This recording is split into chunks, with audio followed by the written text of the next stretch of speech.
असह्य वृद्धा कनकलता महांती को सेवा सह श्मशान शेष सम्मान देला दुखीश्याम वृद्धाश्रम। सालेपुर धर्मगतपुर अंचल असह्य महिला कनकलता को शेष सम्मान देला वृद्धाश्रम। हाँ दर्शक बंधु, कहानी अत्यंत दुखदायक। घटनार प्रकाश असह्य वृद्धा कनकलता को श्मशान संस्कार कला टीम दुखीश्याम वृद्धाश्रम। मिर्जापुर सरपंच प्रतिनिधि प्रीतिरंजन महांती संपूर्ण शव संस्कार आश्रम को सहयोग करते। दुखीश्याम वृद्धाश्रम अध्यक्ष अजय जेना कहते ए वृद्धा सेवा आम आश्रम विगत 3 वर्ष है करुछु। आज देहांत हेबा परे तांको गाँव को आनी शेष सम्मान जणाई शव संस्कार करुछु। अजय जेना और टीम दुखीश्याम वृद्धाश्रम एभली कार्य को साधारण मिलुछि प्रशंसा। मन सरोजिनी महांती झील बहुत बहुत धन्यवाद। कौन कह बहुत बहुत धन्यवाद, बहुत बहुत धन्यवाद। कह कौन 3 वर्ष भीतर माँ के देखिए? हाँ जाइली, थरे जाइली। जी तो जाई पारनी। आपन ताको झियो बहुत बहुत धन्यवाद, बहुत बहुत बहुत धन्यवाद, बहुत बहुत बहुत धन्यवाद। गोलक चंद्र मल्लिक, राम धर्मावतपुर। आज्ञा दुखीश्याम जो सेवा संगठन बहुत धन्यवाद देवी। जो माने पुओ झील मैंने जी कर सहयोग कर निज गाँव में आणिकी से माने आम गाँव में आणिकी संस्कार कले। तेणुक बहुत बहुत धन्यवाद। तांकर तो पुओ जड़े सान पुओ थे एक्सपायर कर जाइए बहुत दिन तले। आ बड़ पुओ असुस्थ अच्छा से मैंने एठिक आसी पाइले।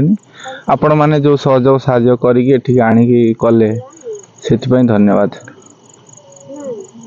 अजय कुमार जेना दुखीश्याम वृद्धाश्रम चेयरमैन। कनकलता महांती 90 वर्ष तांको से तांको घर धर्मातपुर गंगेश्वर बाजार पाखे सी आज मृत्युवरण करचंती। बयस अधिक हेतु मृत्युवरण करचंती एवं आमे आसीथिलु एठिकार माने सरपंच को प्रतिनिधि प्रीतिरंजन महांती तांको सहयोग हाथ मागिथिलु। से सहयोग संपूर्ण सहयोग करचंती एवं आज ये जो धर्मातपुर युवक संघ माने भी सहयोग करचंती। मिलित भाबरे माने धर्मातपुर युवक संघ एवं दुखीश्याम वृद्धाश्रम कर्मकर्ता माने समस्त मिसिकरी आम आज अंतिम संस्कार मांकर करिछु। से प्राय 3 वर्ष है आम आश्रम रे थिले। आमे बहुत सेवा शुश्रूषा तांकर करिछु, बहुत गाली भी सहिछु तांकर। किंतु जाऊ आज बहुत माने भल लागिला तांकर एते बयस हेतु भी से आज मृत्युवरण करचंती। तांको बहुत माने संस्कार कलु, बहुत भल लागुछि।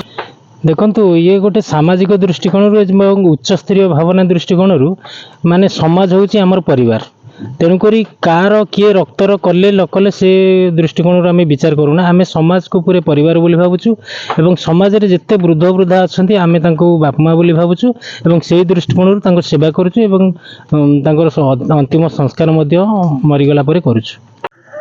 कथारे अछि निजर रक्त जेबे दिएरे आघात हृदय भितर हुए जंत्रणा बहुत।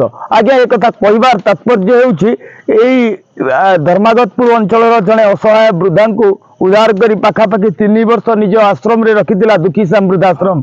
से असहाय वृद्धांकर आज जितेबाला मृत्यु होती दुखीश्याम वृद्धाश्रम तांकर निजस्व गाँ को आणिकी आ गाँ मशाणी रे आज तांकर शेषकृत्यर प्रस्तुति जहाँ होउची मो पछपटे आपण माने सीधा सड़क देखि पारुथिबे। सबुठ बड़ कथा होउची आ सबुठ विडंबनार कथा होउची ए भली असहायक उपर समाजर बड़ पंडा माने जो माने निजको समाज सेवी कहती, जो माने लोक देखाणिया समाज सेवा करती, आज सेमानक पई ये हुए तो अनेक प्रश्न छाड़िबो।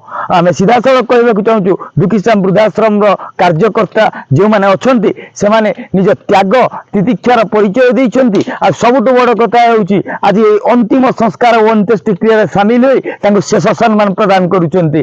कटक राज्य प्रतिनिधि इंजीनियर संतोष कुमार स्वाई रिपोर्ट। देख ओडिशा देख आमे कहू प्रति ओडियार कथा।